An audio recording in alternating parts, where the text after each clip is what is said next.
બેટા તે તો આખી રાત વાંચ્યું, થોડીક વાર સુઈ જા. હા બાપુજી, તમે આ ખેતરમાં રાત ને દિવસ પરસેવો પાડીને મહેનત કરો છો. જો હું સુઈ જઈશ તો મારે મારા માટે થોડીક તો મહેનત તો કરવી જ પડશે ને, નહીં તો તમારો પરસો એડે જશે.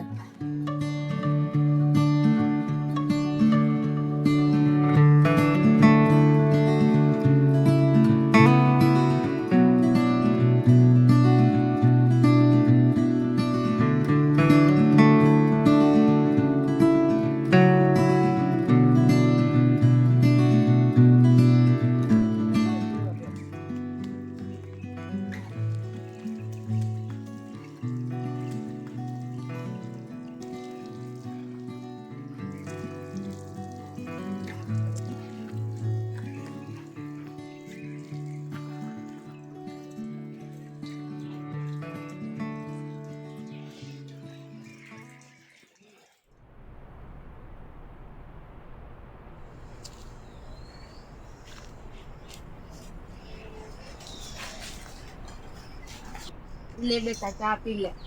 પરીક્ષા નજીક છે પણ તું તારી તબિયતનું કંટ્રોલ રાખતા.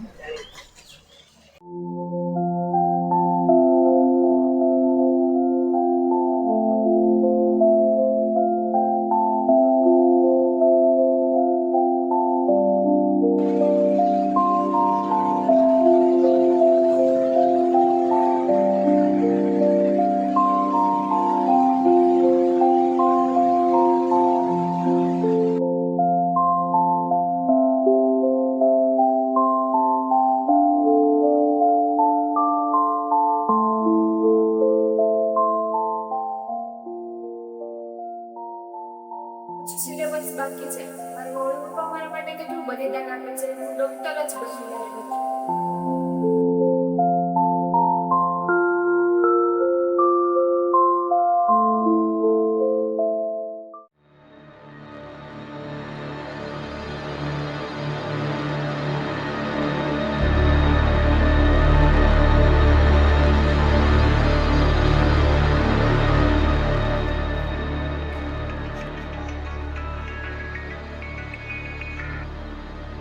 હેલો, બોલો.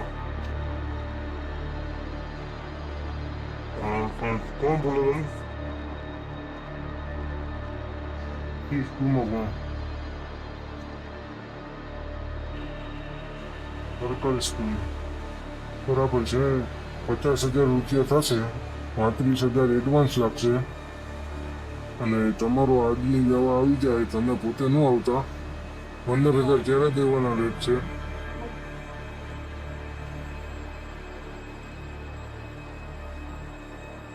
ઓકે, એટલે તમે મારી ઇન્ફોર્મેશન લીક ન કરતા ને માહિતી લેતી વખતે તમે પકડાણા, મારું નામ ન આવવું જોઈએ. તમે મારું નામ દીધું જો તો હું પૂરેપૂરા તૈયારીમાં જ છું. તમારી હું મને બધી ડિટેલ હું લઈને જ તમને આપીશ.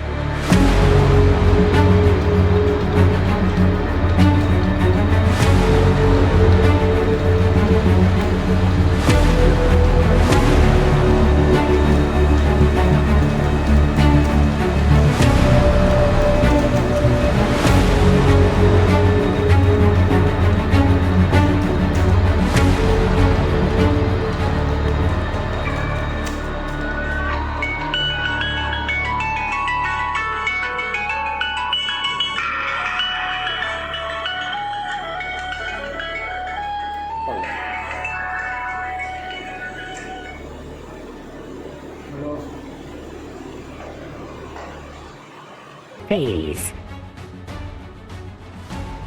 Huh? Nasal advanced lactose. Protein the deodorants and the carbon require anti-inflammatory lubricant. Lacking a potency. Location Momenter. Baker aging a beer.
બે કટિંગ હા સાહેબ.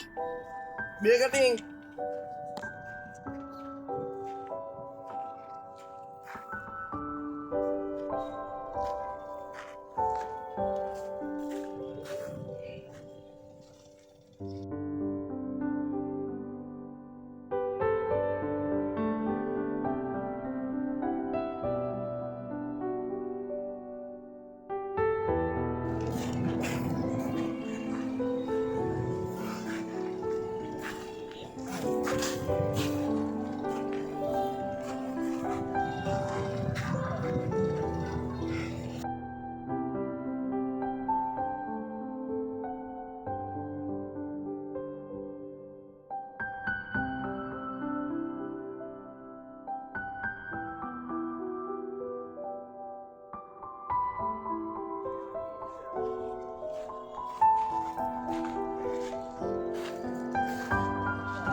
પૂરા બે કટિંગ.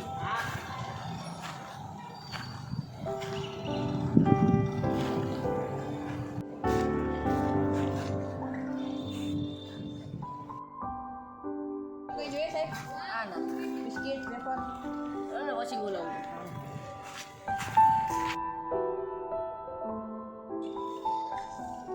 અર્જુન મને એક અજાણ્યા નંબરથી મેસેજ આવ્યો હતો.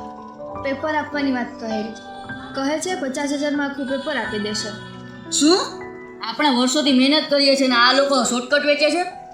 મને ડર લાગે છે, પરંતુ આપણે ફરિયાદ કરીશું. હા જરૂર. આપણા માટે નહીં પણ એ હજારો વિદ્યાર્થીઓ માટે જે પ્રામાણિકતાથી ભણે છે.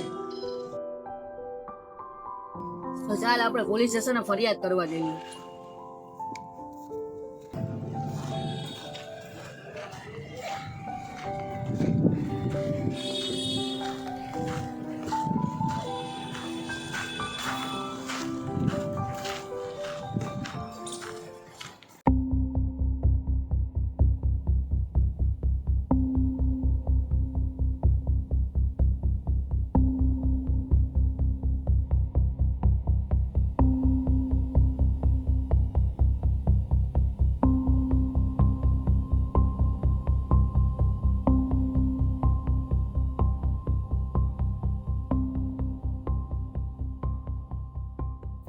સર, અમારે એક ફરિયાદ નોંધાવી છે પેપર લીક બાબતે.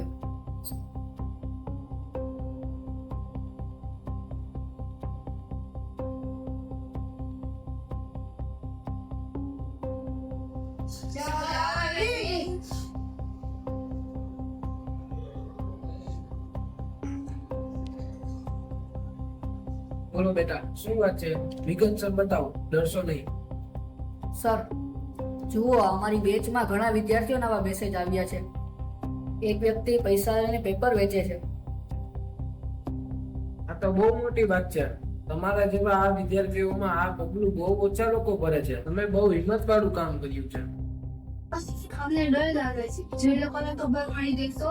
તમે ડરશો નહીં. તમારે આની લેખિત ફરિયાદ આપવી પડશે. તમારી ઇન્ફોર્મેશન ગુપ્ત જ રાખવામાં આવશે. આ બધા ડિજિટલ સબૂતો તમારે આપવા પડશે. અલ્યો, આ લેખિતમાં ફરિયાદ આપી દો.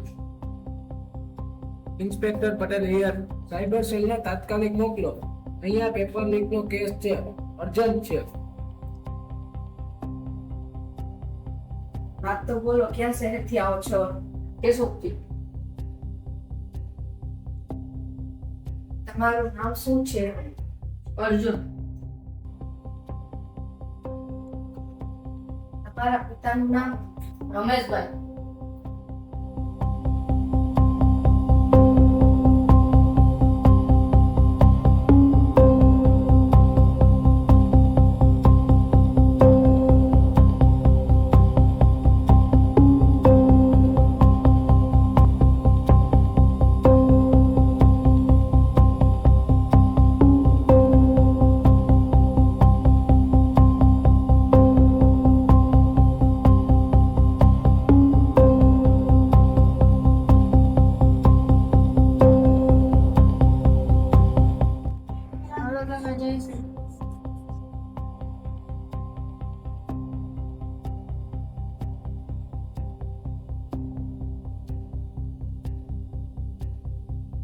ભીખ ના રાખશો. તમે જે કર્યું છે એ ફક્ત તમારા માટે નહીં પરંતુ તમારા જેવા કેટલાય પ્રમાણિક વિદ્યાર્થીઓ માટે છે. તમે દેશના ભવિષ્ય માટે લડી રહ્યા છો.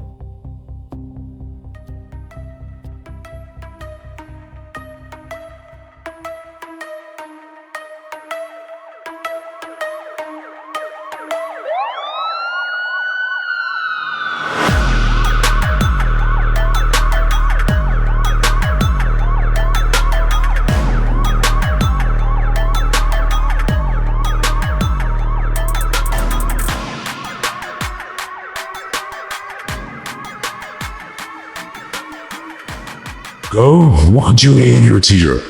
Yeah, I want to. Yeah, I think you go to the teacher. I think it's. I think the teacher. I think the teacher.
હાલે દરવાજો તો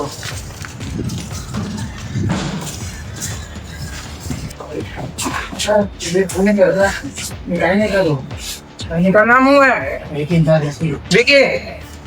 તારું સર હું રોલી ને હવાલદાર પકડી લે બેગ ને હટાવો ઉભા જાઓ હાલો ચા શું કરવાનો તમે અહીંયા હે બધી ઇન્ફોર્મેશન લેવો તો શું કરો ફટકારી લેવો પોલીસ સ્ટેશન લઈ જવાનું હું કઈ લઈ સમજાવ હાલો ના ભેગા હા જરા હવાલદાર લઈ લે બેને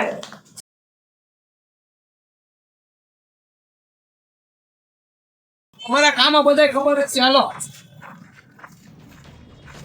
વિકી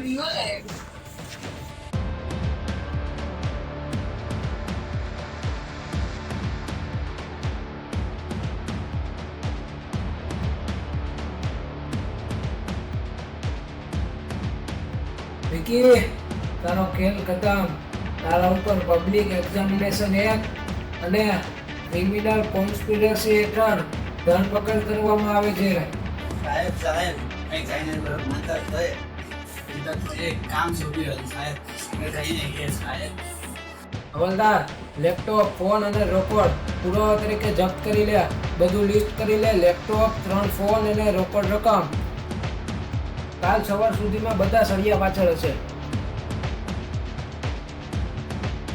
હવાલદાર મીના આ બેને અટકડી પહેરાઈ દો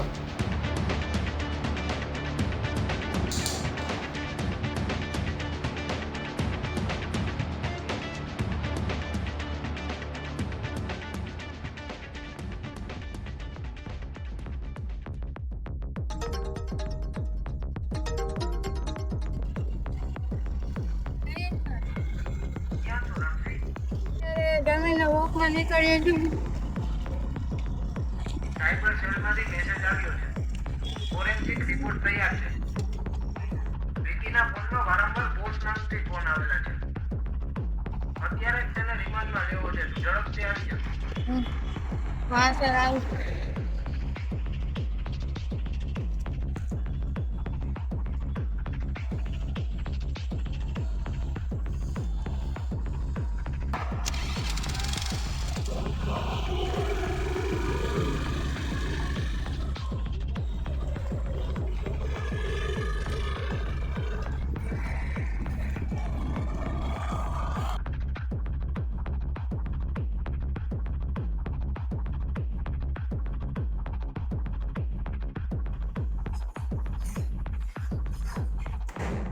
વિકી, તારા કોલ નંબર, તારો કોલ લિસ્ટ, તારા મેસેજ ના બધી વસ્તુ બેંક ડિટેલ્સ બધી અમારી પાસે છે. તું હવે આથી બોલ તો તારા માટે તારા કોર્ટમાં સારું રહે. તું નાનો માણસ છે તો ભલે તારા ફોનમાં બોસ મારે સેવ કરે. નંબર કેટલા છે? મારા બોસ હા? બોસ કોણ હે બોસ? હા? કોણ? આપણને બોલ. રોહન શર્મા. શું કરે ઈ?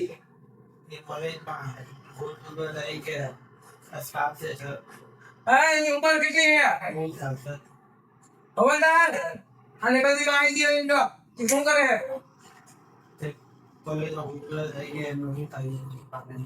શું નામ છે એનું? શર્મા. એને અમારા કોર્ટ તો કેમ પડાય?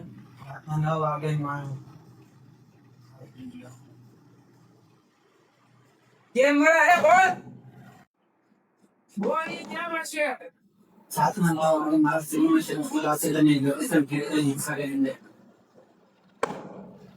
સર, બંને પક્ષના વકીલ આવી ગયા છે. વિક્કીને કાલે સવારે કોર્ટમાં લઈ જવાનું છે. હવાલદાર, અમે જવા દે જેલમાં. કાલ સવારે કોર્ટમાં જ લઈ જવાના છે. લઈ જા. હા, જણાવ. તમે વિકીને કહેજો કે કબૂલ ન કરે. જો વિકી કબૂલ નહીં કરે તો આપણને કેસમાં ઘણો ફાયદો મળશે. સમજ્યા? બાળકો, આ વકીલ છે જે આપણી મદદ કરવા માંગે છે. માયસેલ્ફ એડવોકેટ સર, તમે ચિંતા ન કરો. આપણો કેસ મજબૂત છે. તમારો પક્ષ હું કોર્ટમાં મજબૂતીથી લડીશ. પણ સર, એ લોકો મોટો વકીલ લાગશે તો આપણે શું કરશું?